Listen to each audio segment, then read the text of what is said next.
모세오경과 신약의 사복음서 또 사도행전까지 신약의 오경과 그런 유사성이 있는데, 신약은 요한복음을 총론을 하고 마태복음 밑에 마가복음, 그 다음에 누가복음을 흐르는 두 가닥이 이렇게 있고요. 누가복음에서 사도행전이라고 하는 것까지 연결이 됩니다. 요한복음의 그 내용이 뭐냐면 말씀이 육신이 되심이잖아요. 말씀이 육신이 되심. 말씀이 육신이 되심이라고 하는 것은 하나님이 사람이 되었다는 것과 그 다음에 글자로 된 말씀이 행동이 되었다는 두 가지를 나타내는 건데, 이 마태복음 안에 두 가지 요소가 있어요. 마태복음 안에 예수님은 하나님의 아들이다, 예수님의 하나님 되심과 그 다음에 마태복음에는 설교, 글자인 말씀이 들어있어요. 그 다음에 마가복음은 거꾸로 됐구나.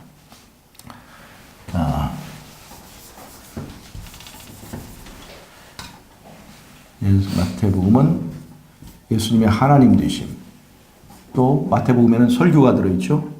글자. 마가복음은 이 로마인들을 위한 그 복음이기 때문에 설교가 거의 없고 행동하시는 예수님. 그래서 종의 행동하시는 예수님, 이렇게 그 내용이 이렇게 들어있어요. 이적과 기사가 많죠. 종으로 행동하시는 예수님. 누가복음은 예수님을 사람의 아들로 표현합니다. 예수님을 인자로 표현해요. 인자. 그래서 사람이신 예수님의 모습을 보여주고 있는 것이 누가복음이에요. 그 마태복음에 들어있는 이 설교와 또 예수님의 하나님을 묘사하는 두 가지 그 요소가 마태복음에서 누가복음으로 흐르는 그 계통에서 하나님이 사람이 되었다는 것과 또 마태복음에서 마가복음으로 흐르는 계통에서 글자가 행동이 되었다라고 하는 말씀이 육신이 되심의 그 요한복음 총론의 사상을 잘 나타내고 있습니다. 누가복음은 예수님이 사람이 되어서 사람으로 모본이 되신 그것을 보여주고 있어요. 그래서 예수님이 하신 일들은 누구도 할 수 있다는 걸 보여주는 거예요.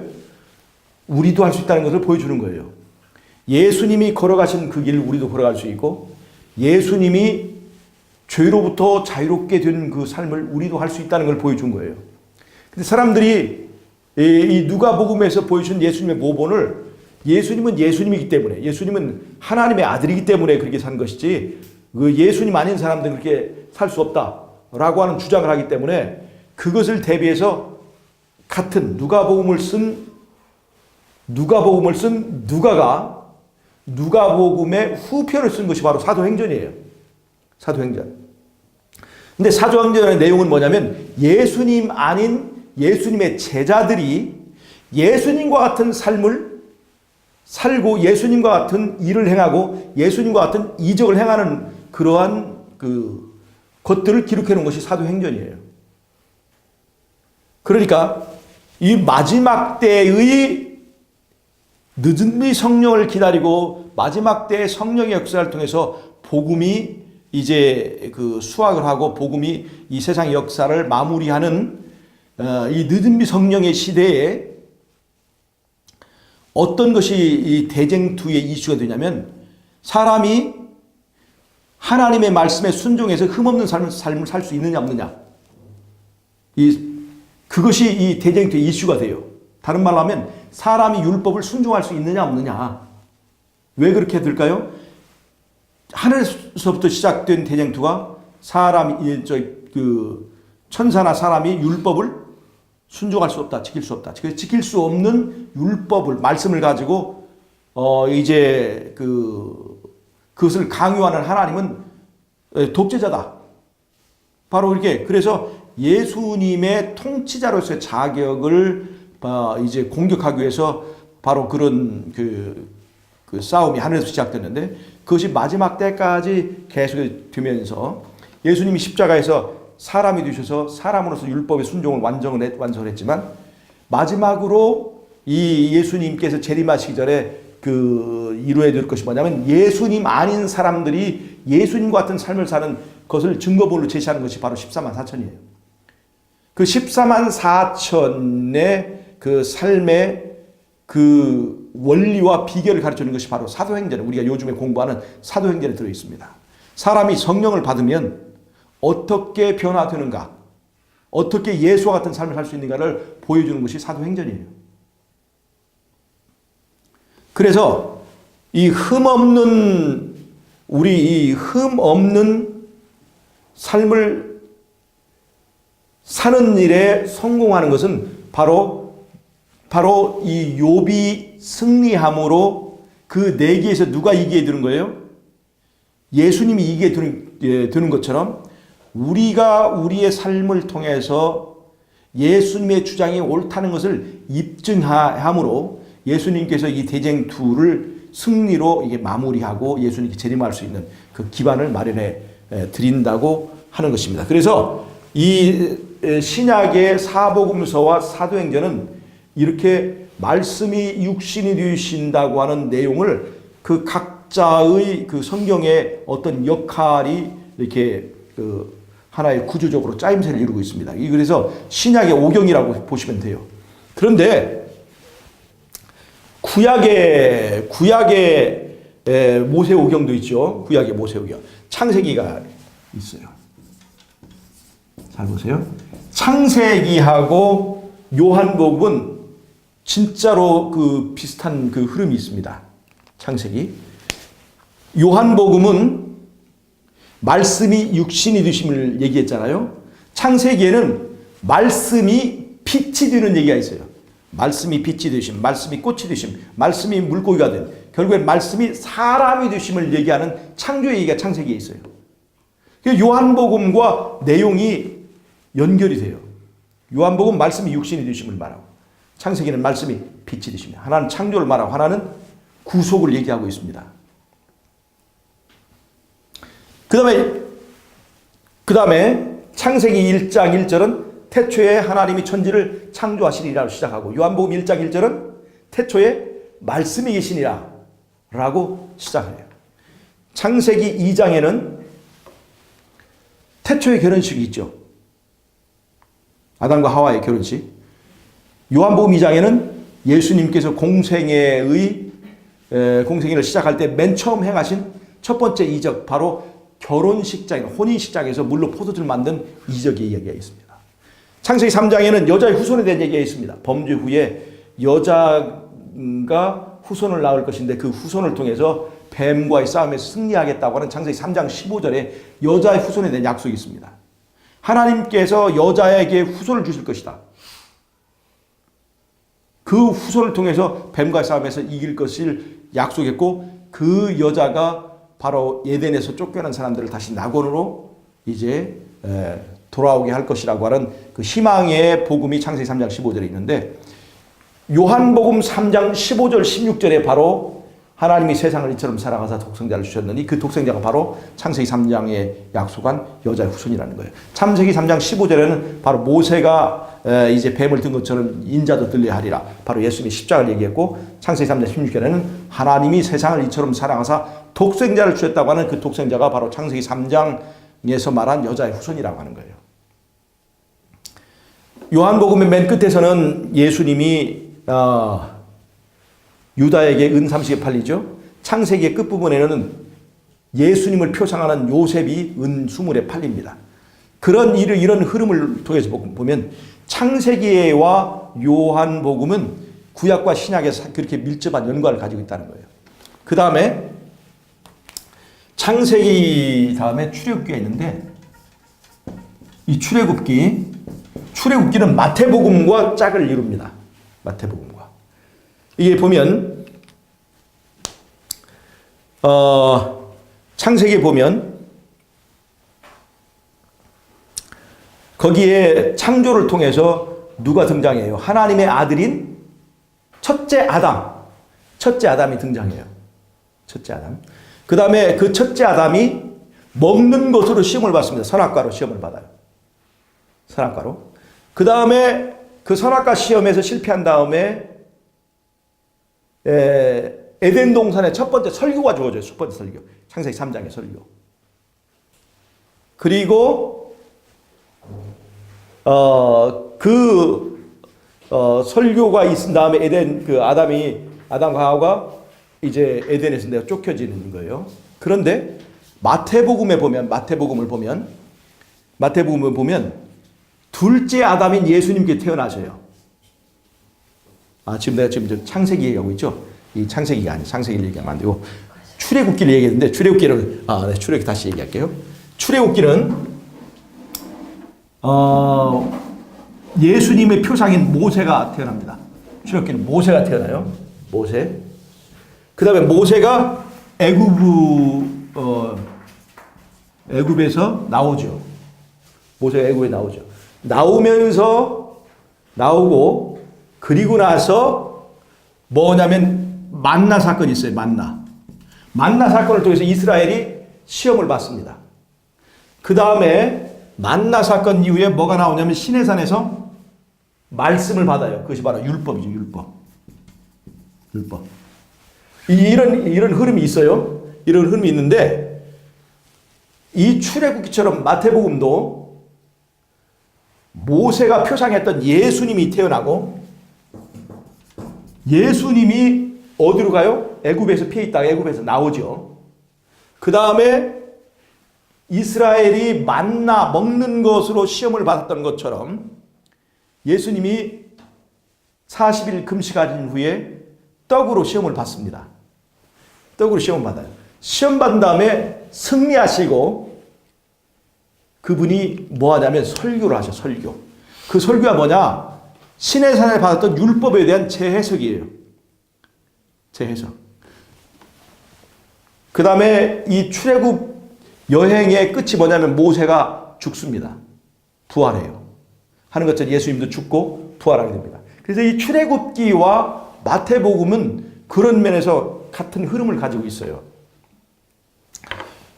이 출애굽기에는 마태복음에 두 가지 요소가 있는 것처럼 출애굽기에도 두 가지 요소가 있습니다. 출애굽기 두 가지 요소는 뭐냐면 하나는 출애굽하는 사건을 얘기해요. 출애굽하는 사건은 뭐냐면 창세기가 창조를 말한다면 출애굽은 애굽의 노예로 되어 있는 하나님의 백성들을 탈출시키는 거예요. 탈출시켜서 어디로 가게 되는 낙원으로 가나안이라고 하는 낙원으로 인도하는 얘기예요. 말씀이 육신이 되셔서 구름 기둥과 불 기둥이 되셔서 그들을 인도하는 얘기입니다. 즉 말씀이 육신이 되셔서 하나님의 백성을 구원해 주는 구원의 이야기가 출애굽의 역사가 있어요. 출애굽에는 한쪽에 구원의 역사가 있고 말씀이 육신이 되셔서 그들을 구원한 얘기가 있습니다. 또 하나 출애굽에는 율법이 있습니다. 출애굽기 20장에 율법을 봤죠. 그 다음에 출애굽기 20장 말고도 거기에 그 출애굽기에는 하나님의 백성들이 순종하고 지켜야 될 율법에 관한 얘기가 출애굽기에 들어있어요. 말씀이 들어있는 거예요. 잘 보세요. 한쪽에는 구원의 얘기가 있고 한쪽에는 구원받은 백성들이 순종해야 될 말씀의 얘기가 있는 거예요. 믿음이라고 하는 것은 말씀이 육신이 되어서 우리를 구원하는 그분을 따라 나오는 애굽을 나오고 가나안을 들어가는 행위를 말하지만 그 믿음에는 반드시 나와서 어떻게 살았냐면 내 멋대로 사는 것이 아니라 말씀에 순종하는 삶을 살아야 되는 것이 출애굽의 그 출애굽기의 내용을 보면 분명하게 묘사가 되어 있습니다. 그들이 출애굽하기 전에는 누구의 법을 지켰을까요? 바로의 법을 지켰죠. 출애굽한 다음에는 이제 누구의 법을 지켜야 돼요? 하나님의 법을 지키는 거예요. 그러니까 출애굽기를 통해서 마태복음의 믿음을 얘기한다면 믿음은 바로 구원을 얘기합니다. 구원 받았으면 믿음은 구원이라고 한다면 구원 받았으면 그 다음에 어떻게 해야 돼요? 믿음이 율법을 폐합니까? 그게 아니에요. 믿음이 이제 하나님의 법을 믿음은 바로의 법을 지키던 사람이 죄의 법을 지키던 사람이 이제는 하나님의 법을 지키는 것으로 변화되는 걸 말하지 이 구원이라고 하는 십자가 구원을 주는 십자가가 율법을 폐하거나 하나님의 말씀을 폐하는 것이 절대 아니라는 것을 우리가 구약의 출애굽기 사상을 통해서 볼 수가 있습니다. 그래서 이 출애굽기의 이 구원의 여정은 어디로 연결되냐면 민수기로 이어집니다. 민수기는 출애굽해서 이제 그 광야에 그 여행하는 여정이에요. 애굽을 나와서 이제는 광야의 그 여정을 말해주는 것이 바로 민수기예요. 그래서 출애굽기에서 민수기로 흐르는 이런 하나님의 구원의 행적이 있는가 하면 이 출애굽기에 있는 율법적 요소는 레위기와 신명기로 이어집니다. 레위기에는 의식적 율법에 대한 얘기가 있다면 신명기에는 이 도덕적 계명과 그 위의 내용들이 집중적으로 되어 있어요. 그래서 구약의 오경을 보면 한쪽에서는 구원을 얘기하고 한쪽에는 하나님의 계명에 대한 순종을 얘기하고 있어요. 그 다음에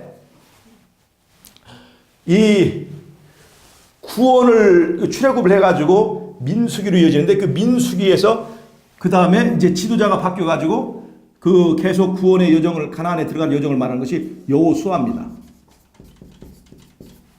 사복음서도 이 누가복음까지는 예수님께서 주인공이 되시지만 이제 예수님이 돌아가신 다음에 이제는 성령이 지도자가 되셔서 이제 구원을 이끄는 것이 바로 이제 그 사도행전인 것처럼 이 구약은 여호수아가 바로 이제 이 모세오경의 한 면을 이어가게 돼요. 그래서 구약과 신약이 알고 보면 이렇게 상당히 긴밀한 어떤 연관을 가지고 비슷한 패턴을 가지고 있다는 걸 우리가 알 수 있어요. 오늘 제가 그 말씀드리려고 하는 것은 창세기와 요한복음이 그 연관을 가지는데 창세기에 아까 말했던 창세기의 첫 번째 장은 창조, 말씀이 빛이 되심이라고 한다면 요한복음은 말씀이 계시네, 태초의 말씀 계시네로 이어지면서 창세기는 창조를 말한다면 이 요한복음은 구속을 얘기하고 있어요. 그런데 창세기 2장과 요한복음 2장이 아주 의미가 있는데 창세기 2장을 보면 두 가지 내용이 있습니다. 하나는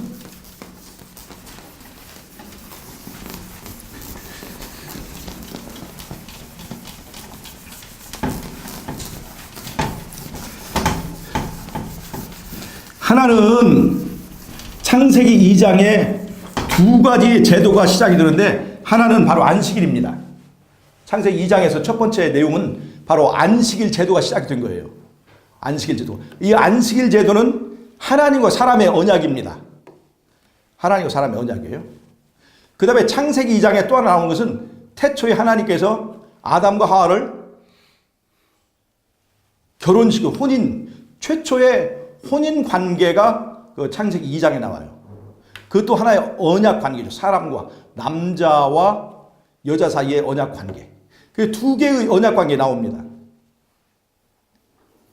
그래서 첫 번째 언약, 하나님과 사람과의 언약이라고 하는 이 관계로부터 10계명의 첫 번째 돌파는 말하는 첫 번째에서 네 번째까지의 10계명의 요소가 거기서 파생이 되고 그 다음에 남자와 여자의 언약 관계를 기초로 해서 여러 인간 관계가 파생되는데 그것을 통해서 10계명의 다섯 번째에서 10번째까지 계명이 거기에 형성이 되는 거예요. 즉 창세기 2장에서 10계명의 바탕이 되는 인간 생활의 기본 구조가 거기서 형성된다고 볼 수 있습니다. 자, 보세요. 창세기 2장에 한쪽에는 하나님과 사람의 언약 관계가 나와 있고 또 한쪽에서는 남자와 여자의 결합, 이 혼인식이 거기 나와 있어요. 근데 요한복음 2장을 보면 말이에요. 요한복음 2장을 보면 어떤 내용이 있냐면 가나의 혼인잔치에서 예수님께서 이적을 행하신 얘기 나와요. 예수님께서 첫 번째 행하신 이적이 바로 혼인잔치에서 물로 포도주를 만든 거죠. 근데 창세기 2장에도 첫 번째 혼인식이 있어요. 요한복음 2장에서는 혼인식을 축복하심이 나와. 그 다음에 요한복음 2장의 또 끝부분에 뭐가 있냐면 예수님께서 성전을 정결케 하심이 나와요. 잘 보세요. 성전이라고 하는 것이 뭡니까? 성전은 그 중심에 뭐가 있어요? 지성소가 있고 지성소 안에 뭐가 있어요? 언약궤가 있죠. 즉 하나님과 사람의 언약을 상징하고 그것을 이제 품고 있는 것이 바로 이제 성전이에요. 근데 안식일도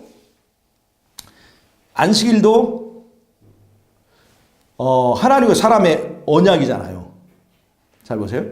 성전이라고 하는 것은 범죄 이후에 이제 건물로 지어졌던 거지, 범죄 전에는 어떤 성소가 있었냐면 시간 성소만 있었어요. 시간 성소만. 그러니까 창세기 2장에 있는 시간 성소와 그 다음에 시간 성소가 말하고 있는 하나님과 사람과의 관계, 그리고 남자와 여자의 결합을 말하는 혼인식, 이 두 가지 요소가 창세기에 있었던 것처럼 요한복음 2장에도 바로 남자와 여자의 결합을 말한 거기에 그 혼인식이 나오고, 또 하나 성전을 정결케 하는 얘기 나옵니다. 그러니까 그 성전이라는 것이 뭐예요? 그건 범죄 후에 이제 생긴 건데 바로 안식일이 말하고 있는 그것과 똑같은 하나님과 사람의 그 언약을 얘기한다는 거예요. 그래서 요한복음 2장의 내용과 창세기 2장의 내용은 그렇게 연관이 있다고 우리가 볼 수가 있습니다. 하나님께서 이 언약 관계를 소중하게 여기고 또 그것을 지키는 그 이야기가 요한복음 2장에 들어있어요. 거기서 요한복음 2장에서 말한 그 혼인식에서 예수님께서 물로 포도주를 만든 사건이 있었죠. 물로 포도주를 만든 사건. 자, 보세요.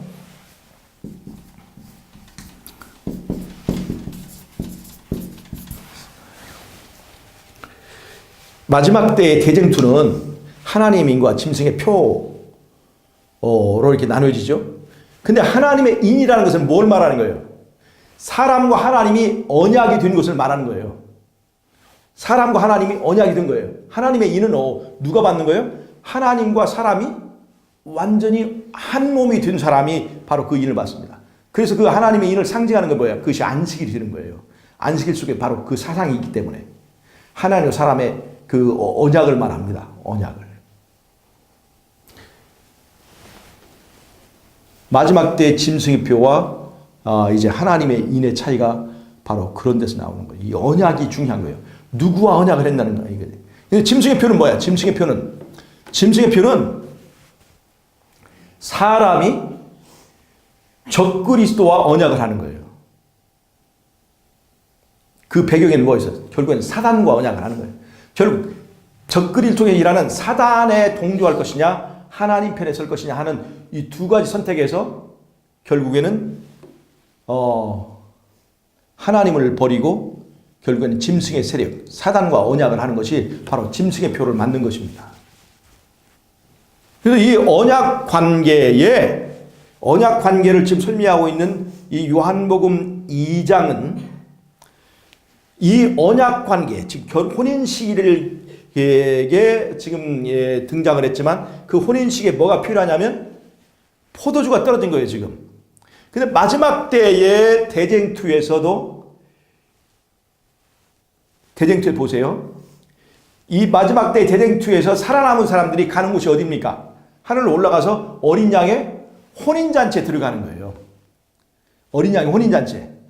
근데 요한복음 2장에서 혼인잔치에 뭐가 필요해요? 포도주가 필요한 것처럼 어린 양의 혼인잔치에도 영적으로 필요한 것이 있어요. 그것이 뭐냐? 바로 그 어린 양의 혼인잔치에 참여하는 사람들은 이 세상에 살면서 변화된 사람들을 말합니다. 변화된 사람들. 그 혼인잔치에 참여하는 사람이 되려면 이 땅에서 뭐가 되어 있어야 돼요? 변화되어 있어요. 변화되어야 돼요. 그리고 그것이 뭘로 나타나냐면 품성으로 나타나는 거예요. 품성으로. 자, 보세요. 품성이 변화되어야만 구원 받습니까? 품성이 변화되어야만 구원 받습니까? 그건 아니에요. 그건 아니에요. 우리의 구원은 내가 예수님을 영접하고 예수님과 하나 되면 구원받는 거예요. 그럼 예수님을 영접했다는 것이 어디다 영접하는 겁니까? 입으로 영접하는 겁니까? 우리의 마음에, 즉 마음의 지성소에서 그 왕의 자리에 예수님 영접하는 거예요. 그러니까 마음으로 예수님을 영접한 것을 사람이 알 수 있어요, 없어요? 사람이 그걸 알 수가 없어요. 그래서 판단은 누가 하는 거예요? 하나님이 심판하시는 거예요. 구원의 문제는 바로 그거예요, 그거. 그런데 마지막 때의 사건을 구원의 문제로만 이렇게 보면 안 됩니다. 마지막 때는 사단과 예수님 사이에 커다란 싸움이, 대쟁투가 있어요. 누구의 말이 옳으냐? 즉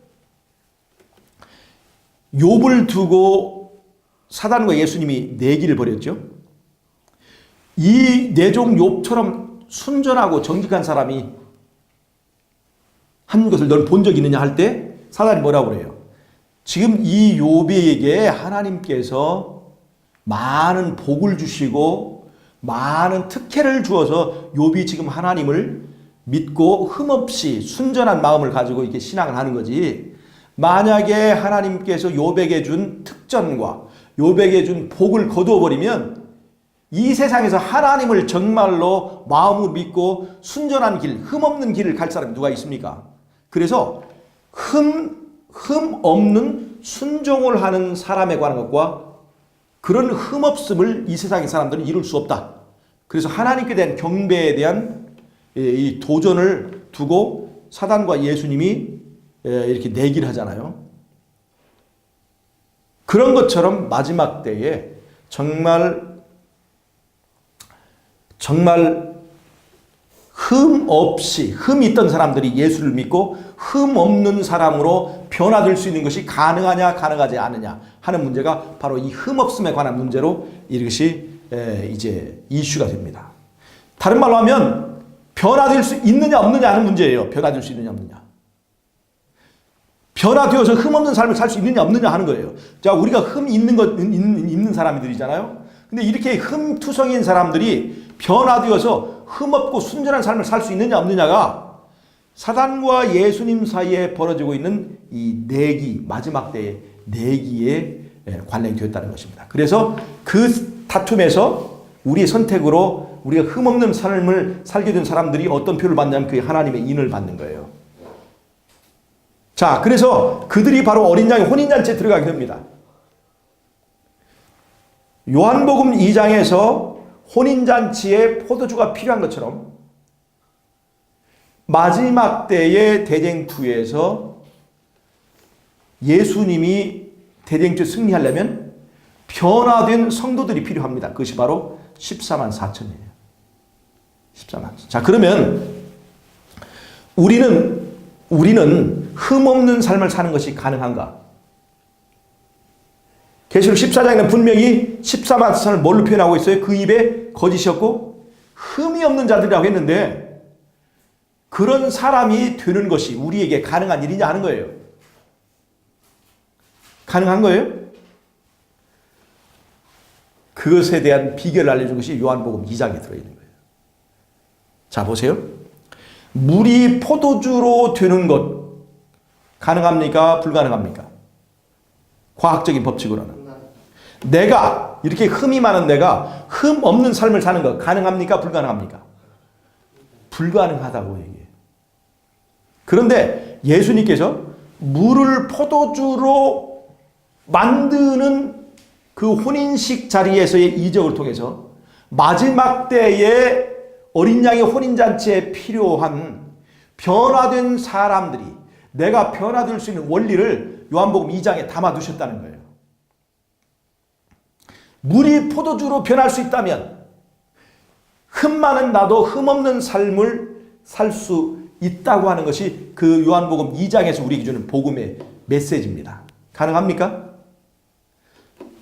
여러분, 현대 신학은 우리가 흠 없는 삶을 살 수 있다는 것을 부정합니다. 현대 과학도 마찬가지입니다. 생물학도 어떤 그 유전학적 그 지식도 이 세상의 지식이 발달하면 발달할수록 사람에 대해서 알면 알수록 논리가 발달하면 발달할수록 인간은 예수님처럼 살 수 없다 하는 것이 이것이 과학이에요. 마치 물은 과학으로 보면 절대로 포도주가 들 수 없는 거 마찬가지예요. 물과 포도주는 원소가 달라요. 절대로 아무리 물에다가 어떤 화학적 저기를 해도 절대 물이 들 수가 없어요. 마찬가지로 아무리 노력하고 아무리 내가 발악을 해도 내가 흠없는 사람이 될 수가 없다고 하는 결론과 똑같은 거예요. 근데 요한복음 2장에서는 바로 그 변화를 만들어 보입니다. 누가요? 예수님이 그 변화를 만들어 보이는 거예요. 그것이 우리에게 어떤 의미를 두고 있어요? 마지막 때 변화가 필요한 우리에게 커다란 희망을 준다는 겁니다. 자, 어떻게 변화했죠? 자, 맨 처음에.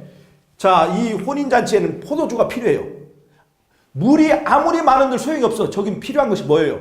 포도주예요.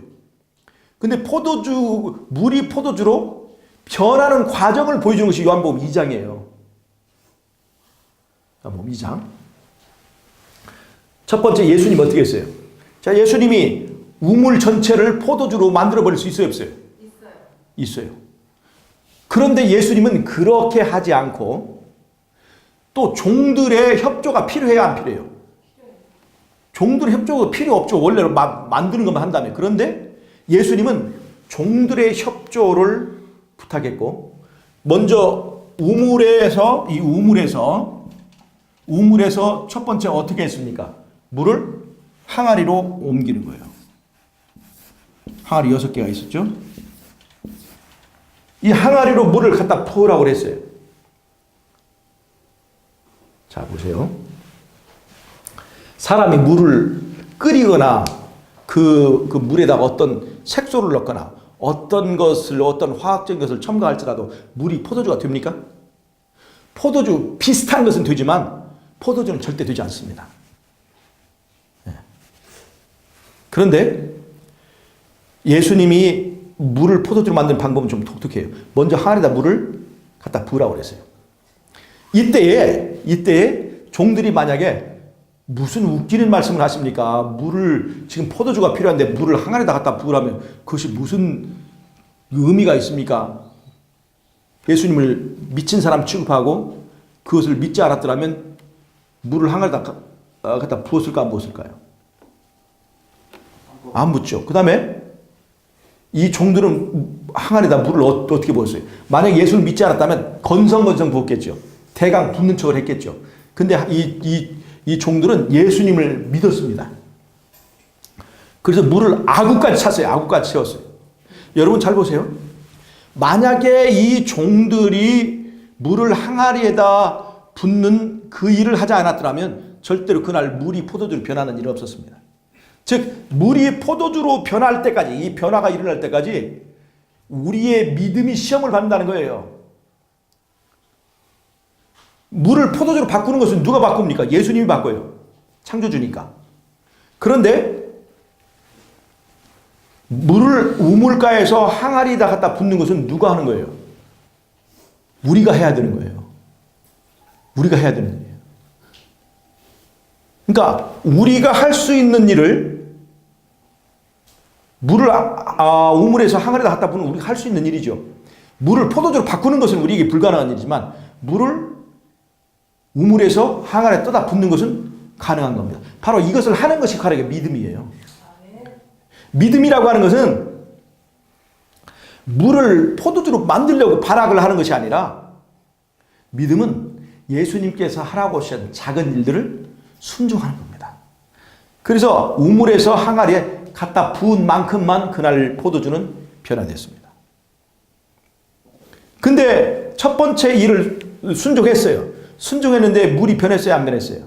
항아리에 그대로 있는 거예요. 만약에 물을 처음에 갖다 부었더니 이게 항아리에 넣는 족족 포도주가 됐다. 그러면 그 다음에 예수님의 명령을 기다릴 필요가 없어요. 아이고 이제 우리가 알아서 하겠습니다. 예수님 들어가 계세요. 그거 끝나는 거예요. 근데 아직 물이 변하지 않은 거예요. 아직도 예수님이 필요한 거야. 예수님 말씀이. 그 다음에 예수님의 말씀이 뭐예요? 이 물을, 항아리에 있는 물을 어떻게 하라고 그랬어요? 떠서 연회장, 여기서 연회장이라는 것은 연회를 관리하는 사람, 그 연회를 주최하는 사람을 말하는 거예요.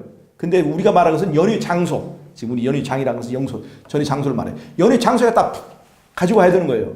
근데 이것은 첫 번째 명령을 듣는 것보다 더 힘든 일입니다. 왜냐? 아직 맹물인데 이 맹물을 포도주로 갖다 줘버리면 어떻게 되는 거예요?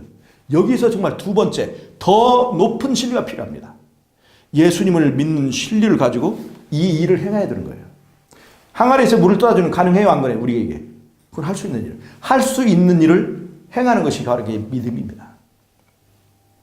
자, 연회장에 가서 그 사람들 앞에 떠다 줄 때까지 이것이 변하지 않았으면 어떻게 될까요? 사람들이 욕을 얻어먹겠죠. 변하지도 않았는데 이것을 먹으면서 뱃속에서 포도주를 변하고 다 취해요. 그러니까 믿고 드세요. 그 손님들한테 믿음을 요구하지 않았어요. 연회장에 갈 때는 이미 변화됐다는 거예요. 지금의 이 연회 장소는 우리에게 적용하면 어린 양의 혼인잔치, 하늘을 말합니다. 즉, 변화는 가기 전에 변화된다는 거. 어디에서? 이 땅에서 변화된다는 거예요. 이 땅에서 변화되는 거예요. 지금 변화될 수 있다는 거예요. 이 두 가지 단계에 대한 순종을 통해서 물이 포도주가 되는 것처럼 누구도 변화될 수 있다는 것을 얘기해 주는 겁니까? 우리도 변화될 수 있다는 걸 얘기해 주는 거예요. 잘 생각을 해보세요. 우리라고 할 때는 좀 하는데 나 같은 사람이 변화될까? 이게 참 쉬운 일이 아닙니다. 변화가 잘 안 되잖아요. 근데 변화가 잘 안 되는 이유를 한번 찾아보세요. 예수님 우리에게 거창한 것을 요구하지 않습니다. 내가 할 수 있는 작은 것을 행하지 않으면 거기서 변화가 안 되는 거예요. 우리에게 물을 포도주로 바꿀 수 있는 능력이 없기 때문에 변화가 안 되는 게 아니라 항아리에 있는 물을 퍼다주는 믿음이 없기 때문에 이 길에서 변화가 안 되는 겁니다. 그것이 뭘까? 생각해 보세요. 제가 오늘 교과 공부할 때 말씀에 집중하는 얘기를 했죠. 그것이 바로 그것도 내가 할 수 있는 일에서 순종할 수 있는 일입니다. 순종할 수 있는 일이에요. 그러니까 교과 공부할 때 정신을 집중하고 이렇게 말씀을 듣고 하는 거 우리들이 할 수 있어요, 없어요? 해야 되고 할 수 있는 거예요. 그 다음에 아침에 일어나서 기도하는 거 할 수 있어요, 없어요? 근데 할 수 있는 거예요. 내가 아침에 말씀을 보는 거 할 수 있어요, 없어요? 이 할 수 있는 것들을 안 하면서 물이 포도주로 왜 안 변하냐고 자꾸 물 탓을 하는 사람이 있어요. 생각해 보세요. 내가 왜 안 변하는가를 따져보세요. 결코 커다란 데 이유가 있지 않아요. 작은 것들을 안 하는 불신, 거기에서 내 변화가 이루어지지 않는 거예요. 내가 이 성경을 연구하고 내 자신을 관찰하면서 아하, 하나님께서 내가 충분히 할 수 있는 것, 충분히 할 수 있는 것을 요구하시는데 그것을 안 하면서 내가 변화되지 않는다고. 그래서 인간이기 때문에 변화되지 않는다고 자꾸 변명과 탓을 하고 있다는 것을 제가 발견했어요. 그래서 저는 지금 이 요한복음 2장에서 내가 인생의 변화의 비결을 제가 발견하고 제가 지금 하는 것은 뭐냐면 내가 할 수 있는 작은 것들을 실천하자. 그것을 지금 나는 그 목표로 삼고 있어요. 그렇게 하고 생각하니까 말이에요. 그렇게 하고 생각하니까 내가 할 수 있는 일이 너무나 많은 거예요, 이게. 그리고 나 생각하니까 내가 할 수 있는 일이 여기도 있고 저기도 있고 있는 거예요. 근데 그것들을 내가 하지 않고 할 수 있는 것들을 하지 않고 변화를 바라고 있었다고 하는 것이 내 문제라고 하는 걸 깨닫게 됐습니다. 여러분들 생각해 보세요. 여러분들도 정말로 변화를 원한다면 그 변화된 사람들만이 가는 어린 양의 혼인잔치, 변화된 포도주만이 들어갈 수 있는 그 가나의 혼인잔치처럼 변화된 사람만이 갈 수 있는 그 어린 양의 혼인잔치에 참여하기를 원한다면 정말로 변화를 위해서 목숨을 걸어야 될 필요가 있습니다. 잘 보세요. 아까 욥의 얘기를 했잖아요. 내기를 예수님과 사단 사이에 내기가 있었습니다. 그러면 욥의 흠없음은 하나님이 아니하는 흠없음이어야 됩니까? 사단마저도 인정하는 흠없음이어야 됩니까? 이게 굉장히 중요해요. 우리는 마지막 때에 살아남으려면 우리의 마음속에서 하나님만 아는 그 관계로서는 분명하고 부족하고 믿음만은 부족하고 대쟁투에서 승리해야만 이 싸움이 끝나는데, 그러기 위해서는 예수님이 원하는 변화된 사람이 필요하고 누구도 인정하는 흠없음이 나타나야 돼요.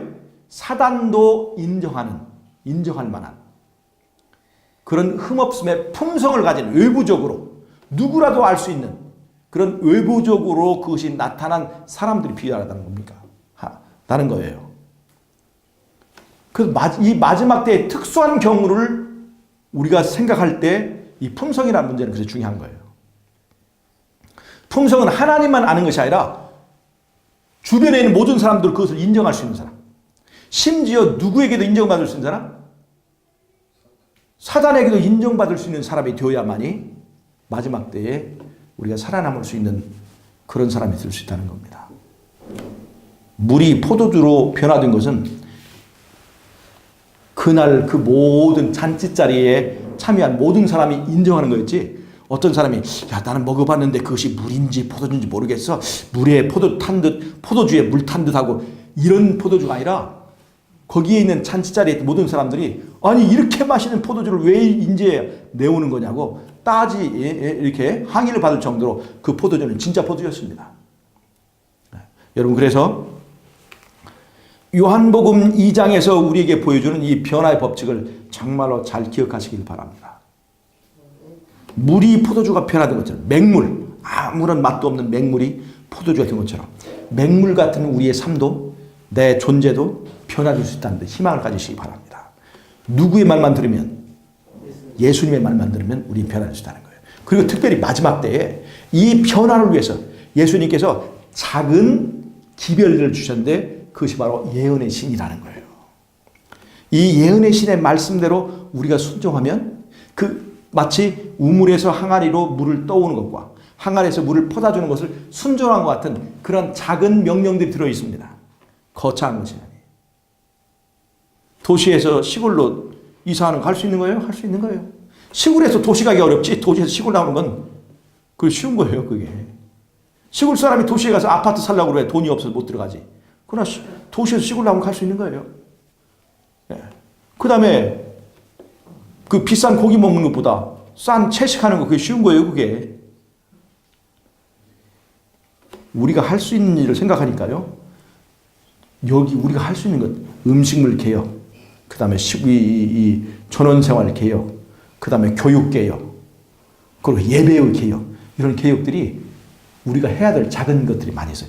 이런 것들을 하나하나 순종하면 우리가 할 수 없는 부분에서의 변화를 누가 책임집니까? 예수님이 책임지는 거예요. 그래서 우리가 할 수 있는 것을 먼저 하자. 그러고 나니까 생각나는 속담이 있어요. 어떤 속담? 하늘은 스스로 돕는 자를 돕는다. 이 말이 가만히 생각하니까 이게 진리인 것 같아요. 즉 내가 할 수 있는 곳에서 먼저 그런 것들을 순종하는 사람이 내가 할 수 없는 곳에서 그 일들을 해주는 은혜를 받을 자격이 있다. 그래서 하늘은 스스로 돕는 자를 돕는다. 그래서 이거 알고 보니까 그 속담이 너무나 진짜 진리에 맞는 거예요. 여러분 한번 생각해 보세요. 나는 정말 변화되기를 갈망하고 있는가? 그렇다면 내가 할 수 있는 그것부터 개혁해야 됩니다. 교과 공부할 때 정신 차리는 거, 그거 할 수 있는 거예요. 예. 또 집에서 말씀 읽는 거, 예. 기도하는 것, 말씀하신 대로 전도하는 것, 나누는 것, 이런 것들을 꼭 하셔서 요한복음 2장에서 말하는 변화의 원리가 내 삶에 적용되어서 기억하고 변화되고 마는 저와 여러분 되시길 바라면서 오늘의 말씀을 마치도록 하겠습니다. 네, 제가 기도하고 마치겠습니다. 하나님 우리 아버지, 물을 포도주로 바꾸신 예수님께서 맹물 같은 우리들을 어린 양의 혼인잔치에 필요한 포도주와 같은 사람으로 변화시켜 주신다고 약속해 주신 은혜를 감사합니다. 우리의 작은 일들을 행함으로 주님께서 우리를 위하여 크게 일하실 수 있는 기회를 드리는 우리 모두가 될 수 있도록 축복해 주시기를 예수님의 이름으로 기도하옵나이다.